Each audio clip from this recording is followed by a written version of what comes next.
राजनीति।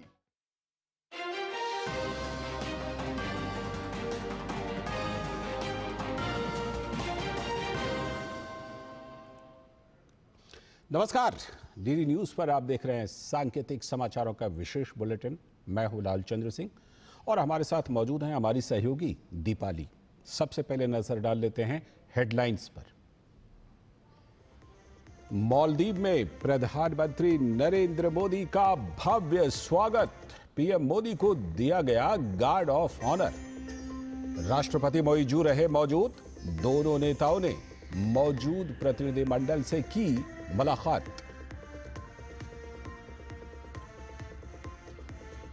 लोकसभा में सोमवार से खत्म हो जाएगा गतिरोध। लोकसभा के अध्यक्ष ओम बिरला द्वारा बुलाई गई सर्वदलीय बैठक में कार्यवाही नियमित रूप से संचालित करने पर बनी सहमति। संसद में हंगामे पर विपक्ष पर भड़के संसदीय कार्य मंत्री। जगदीप धनखड़ के इस्तीफे के बाद भारत निर्वाचन आयोग ने उपराष्ट्रपति पद के चुनाव की तैयारी की तेज। रिटर्निंग और सहायक रिटर्निंग अधिकारी किए नियुक्त।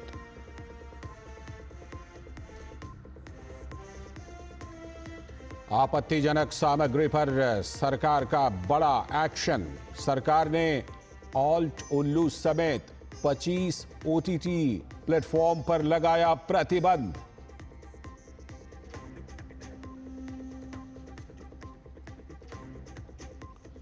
और प्रधानमंत्री नरेंद्र मोदी के नाम जुड़ा एक और कीर्तिमान।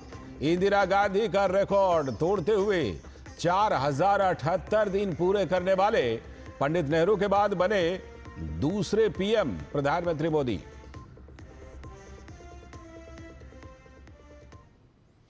हेडलाइंस के बाद अब खबरें विस्तार से। सबसे पहले बात प्रधानमंत्री के विदेश दौरे की। भारत मालदीव की प्रतिनिधिमंडल स्तर की वार्ता के बाद प्रधानमंत्री नरेंद्र मोदी मालदीव के राष्ट्रपति ऑफिस पहुंचे। उस दौरान विशेष रूप से पारंपरिक अंदाज के साथ प्रधानमंत्री मोदी की अगवानी की गई। उसके बाद दोनों नेताओं ने मुलाकात की और साथ ही भारत मालदीव के साथ साझा हितों पर चर्चा की। तो प्रधानमंत्री नरेंद्र मोदी मालदीव की यात्रा पर हैं। माले स्थित रिपब्लिक स्क्वायर में प्रधानमंत्री का औपचारिक स्वागत किया गया। 21 तोपों की सलामी के साथ प्रधानमंत्री को गार्ड ऑफ ऑनर दिया गया। राष्ट्रपति मोहम्मद मोइजू इस दौरान मौजूद रहे। दोनों नेताओं ने मौजूद प्रतिनिधिमंडल से मुलाकात भी की और प्रधानमंत्री ने विजिटर बुक में साइन किए।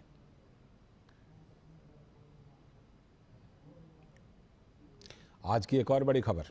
प्रधानमंत्री नरेंद्र मोदी ने शुक्रवार यानी आज अपने कार्यकाल के 4078 दिन पूरे कर लिए हैं और इस तरह से उन्होंने पूर्व प्रधानमंत्री इंदिरा गांधी के 24 जनवरी 1966 से लेकर 24 मार्च 1977 तक लगातार 4077 दिनों तक प्रधानमंत्री बने रहने के रिकॉर्ड को पीछे छोड़ दिया।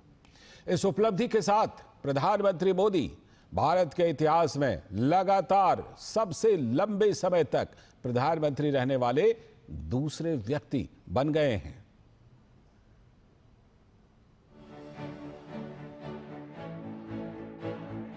अपने मन में एक लक्ष्य लिए, मंजिल अपनी प्रत्यक्ष लिए, हम तोड़ रहे हैं जंजीरें, हम बदल रहे हैं तस्वीरें। ये नवयुग है, ये नव भारत है।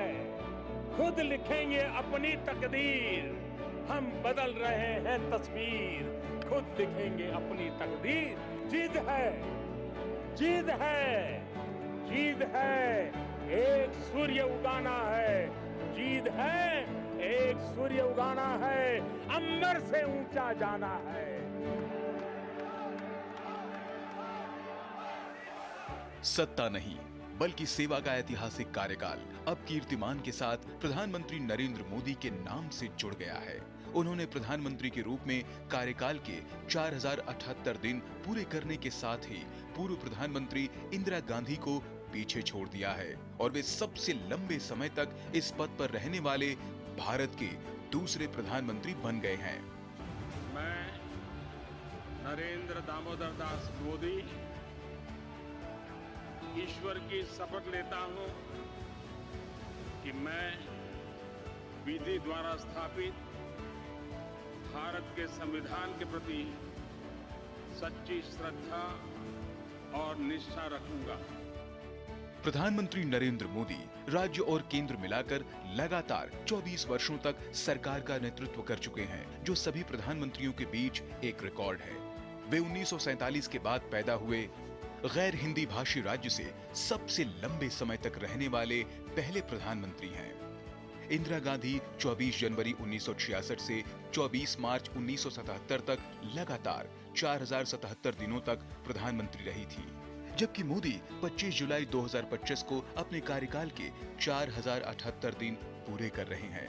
राज्य केंद्र में लोकतांत्रिक रूप से निर्वाचित सरकार के प्रमुख के तौर पर लंबे कार्यकाल के रूप में पीएम मोदी की उपलब्धि मील का एक पत्थर है।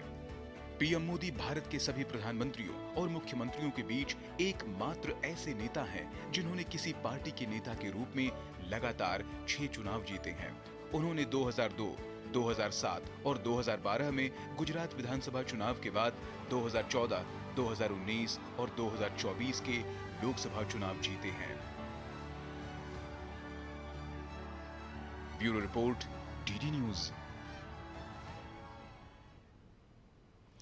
और प्रधानमंत्री नरेंद्र मोदी पूर्व प्रधानमंत्री इंदिरा गांधी का रिकॉर्ड तोड़कर सर्वाधिक समय तक पद पर रहने वाले देश के दूसरे प्रधानमंत्री बन गए हैं, तो इस पर उत्तराखंड के मुख्यमंत्री पुष्कर सिंह धामी ने प्रधानमंत्री मोदी को बधाई दी और कहा कि उनके परिश्रम से साल 2047 तक विकसित भारत बनेगा।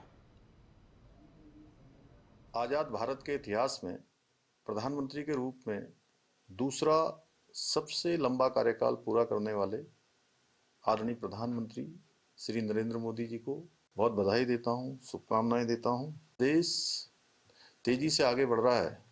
विश्व के अंदर भारत की एक अलग पहचान विकसित हो रही है। विकसित भारत के सूत्र को भारत और दुनिया के सामने और दुनिया के सामने भारत का लक्ष्य तय करके कि 2047 तक विकसित भारत बनेगा। और अब खबर संसद से।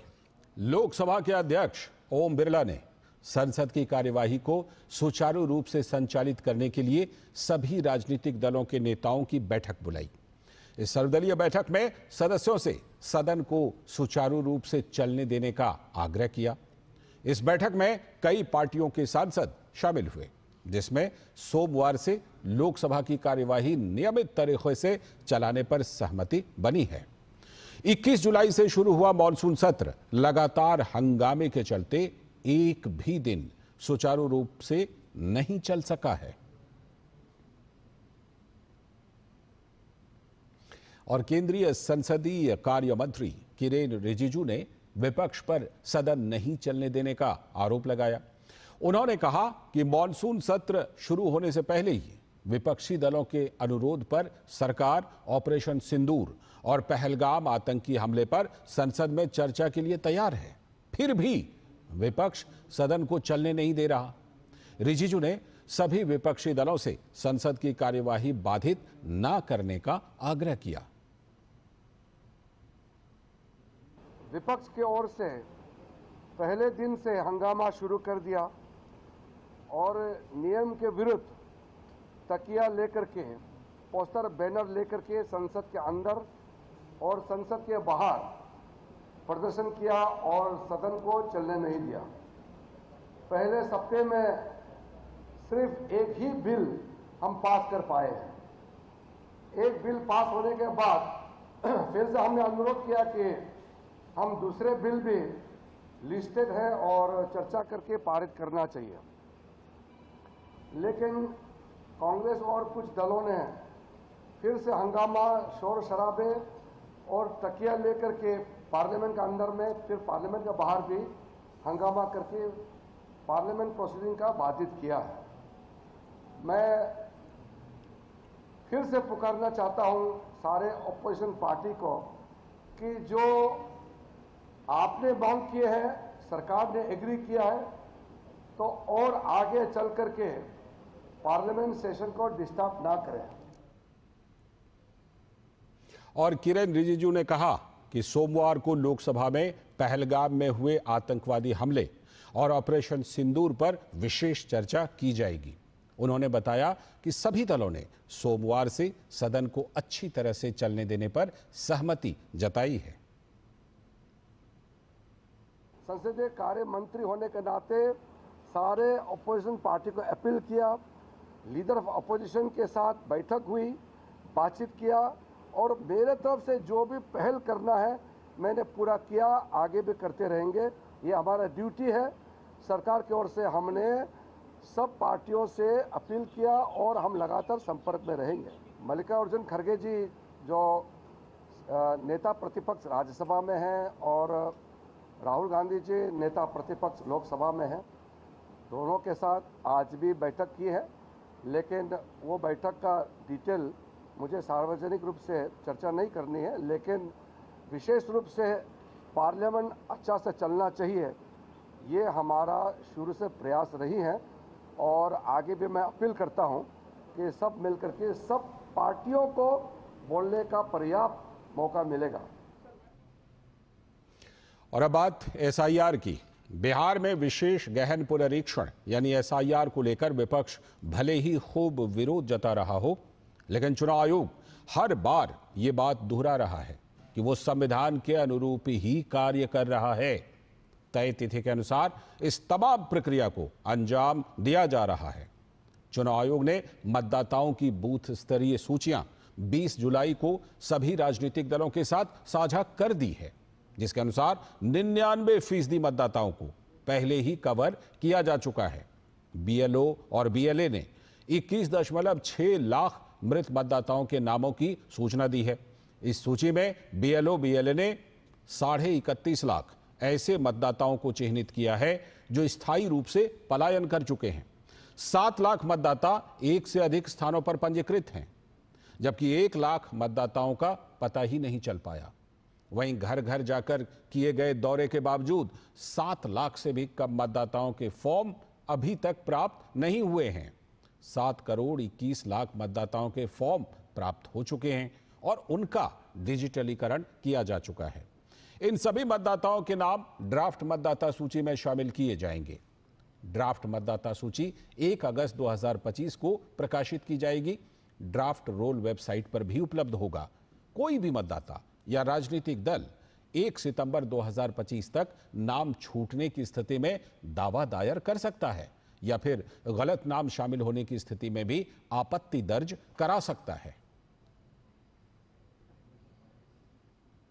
आज की एक और बड़ी खबर।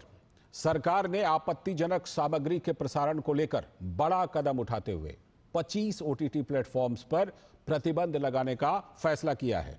सूचना एवं प्रसारण मंत्रालय ने ऐसे 25 ओटीटी प्लेटफॉर्म की वेबसाइटों और एप्स को बंद करने का निर्देश दिया है जो अश्लील सामग्री दिखा रहे थे। इन प्लेटफॉर्म्स में उल्लू, big shots, wow entertainment, show x आदि शामिल हैं। ये कार्रवाई गृह मंत्रालय, महिला एवं बाल विकास मंत्रालय, इलेक्ट्रॉनिकी और सूचना प्रौद्योगिकी मंत्रालय, विधि मामलों के विभाग, उद्योग निकायों फिक्की और सीआईआई तथा महिला और बाल अधिकारों से जुड़े विशेषज्ञों के परामर्श के बाद की गई। इस मामले में सूचना प्रौद्योगिकी अधिनियम 2000 और आईटी अधिनियम 2021 के प्रावधानों के तहत ये अधिसूचनाएं जारी की गई हैं। और सरकार द्वारा अश्लील सामग्री दिखाने वाले 25 ओटीटी प्लेटफॉर्म्स और वेबसाइटों पर प्रतिबंध लगाने के कदम का भाजपा के सांसद रवि किशन ने स्वागत किया। उन्होंने कहा कि मनोरंजन का स्वागत है, लेकिन उसकी कुछ सीमाएं और मर्यादाएं होनी चाहिए। सरकार का निर्णय संस्कृति को लेके, भारत को लेके जरूरी था। जहां पे ऐसे ओटीटी जो लाइसेंस्ड हैं, अनलाइसेंस्ड हैं, वो सॉफ्ट पॉर्न बना रहे हैं या गलत फिल्में बना रहे हैं या गलत फिल्मों को प्रदर्शित कर रहे हैं, उस पर ये सरकार ने निर्णय लिया है और ये पूरे देश की जनता का एक संदेशा था। इससे चीजें संतुलित होंगी। लोग एंटरटेनमेंट में अपनी मर्यादाओं को, परिवार को, भारत की संस्कृति को, भारत के विचारधाराओं को याद रख के बनाएंगे। आगे बढ़ने से पहले एक छोटा सा ब्रेक।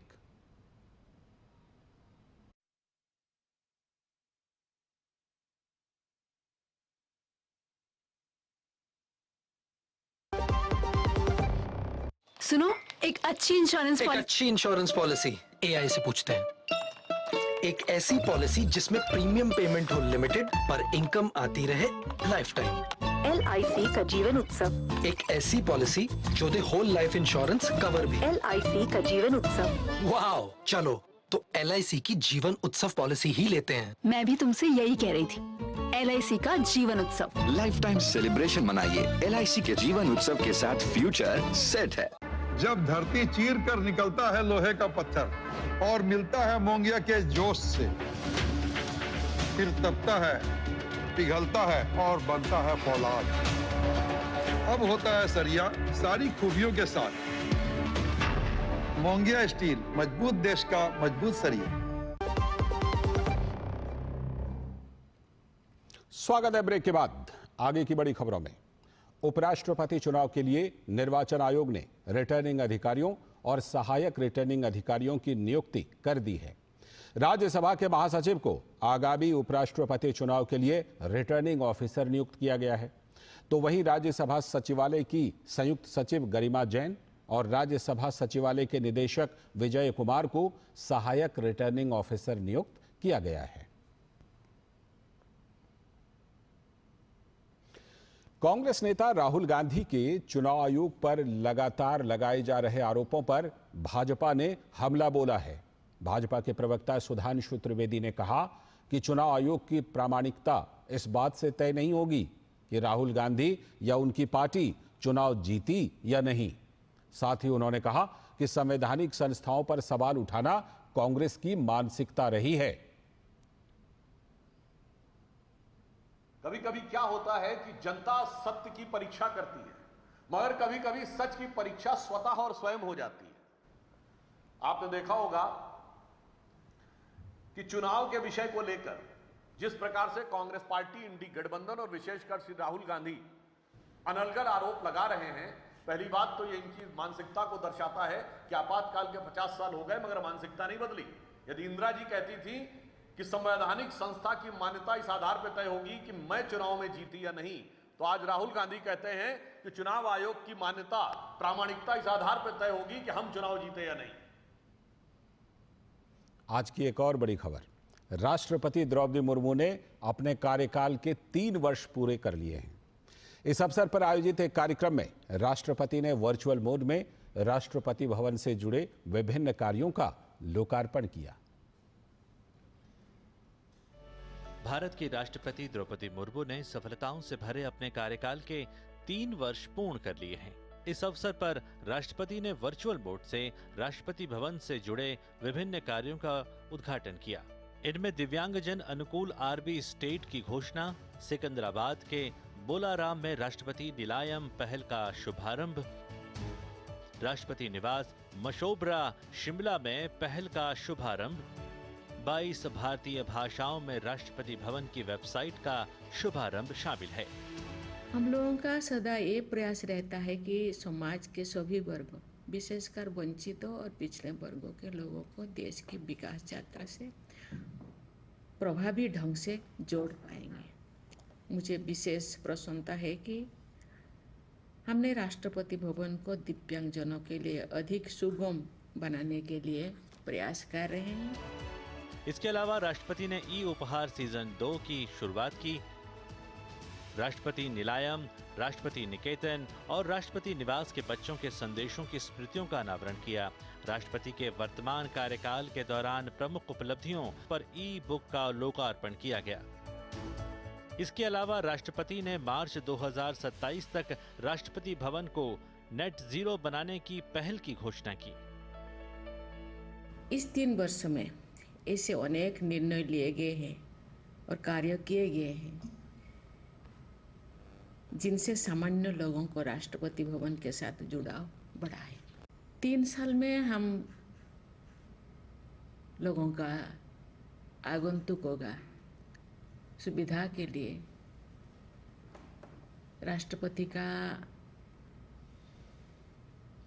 राष्ट्रपति भवन का गौरव बढ़ाने के लिए बहुत सारे छोटे छोटे काम किए। उन्होंने विश्वास व्यक्त किया कि देश को प्रगति के पथ पर आगे ले जाने के लिए सभी के सम्मिलित प्रयास और इस समय हम आपको ये तस्वीरें दिखाते हैं कि भारत और मालदीव के प्रतिनिधिमंडल ने एक दूसरे से मुलाकात की है। ये तस्वीरें आप मालदीव की राजधानी माले से देख रहे हैं, जिसमें कि भारत और मालदीव दोनों देशों के प्रतिनिधिमंडल मुलाकात कर रहे हैं और आपसी बातचीत, जो द्विपक्षीय बातचीत है, उसे साझा कर रहे हैं। भारत की तरफ से आप तस्वीरों में प्रधानमंत्री नरेंद्र मोदी, विदेश मंत्री एस जयशंकर, जो एनएसए अजीत डोभाल हैं, उनको देख पा रहे हैं। दूसरी तरफ मालदीव की तरफ से राष्ट्रपति मोइज़ू और उनके जो प्रतिनिधिमंडल हैं, दोनों देशों के प्रतिनिधिमंडल मुलाकात कर रहे हैं, चर्चा कर रहे हैं। जैसा कि आप जानते हैं कि प्रधानमंत्री नरेंद्र मोदी मालदीव की यात्रा पर हैं, द्विपक्षीय यात्रा पर प्रधानमंत्री गए हैं मालदीव, और इस दौरान भारत और मालदीव आपसी साझा हितों को लेकर बातचीत कर रहे हैं। कई समझौते हो सकते हैं और उसी के लिए जो ये प्रतिनिधिमंडल है दोनों देशों का, उनके बीच ये मुलाकात, ये बातचीत हो रही है। भारत और मालदीव के रिश्ते इस यात्रा से नई ऊंचाइयों पर पहुंचेंगे, ऐसी उम्मीद जताई जा रही है। और ये बात प्रधानमंत्री ने भी विश्वास के साथ कही है। जब वो माले पहुंचे, मालदीव की राजधानी, तो उन्होंने कहा आने वाले समय में भारत मालदीव के रिश्ते नई ऊंचाइयों पर पहुंचेंगे। तो प्रतिनिधिमंडल स्तर की ये वार्ता दोनों देशों के बीच, और प्रधानमंत्री का वहां पर भव्य स्वागत हुआ है माले पहुंचने पर। और प्रधानमंत्री ने खुद एक्स पर प्रतिक्रिया दी थी, मैं माले पहुंच गया हूं, मुझे बहुत खुशी है कि राष्ट्रपति मोइज़ू मेरा स्वागत करने के लिए एयरपोर्ट पर आए। मुझे विश्वास है कि आने वाले दिनों में भारत और मालदीव के रिश्ते नई ऊंचाइयों पर पहुंचेंगे।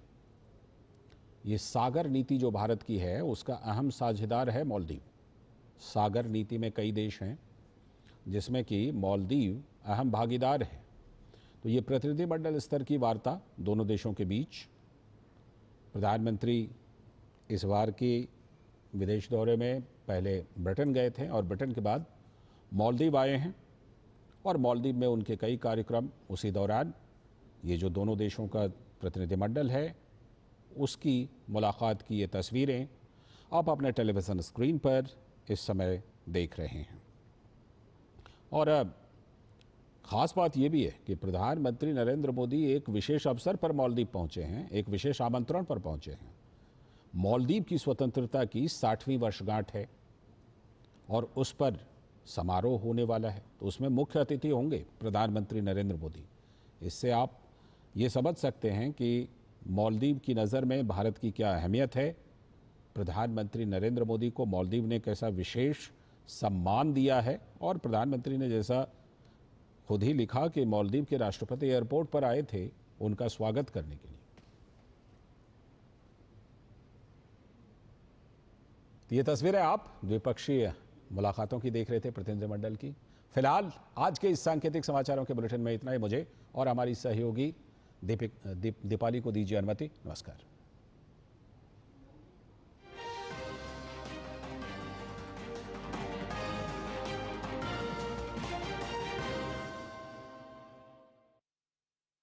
मन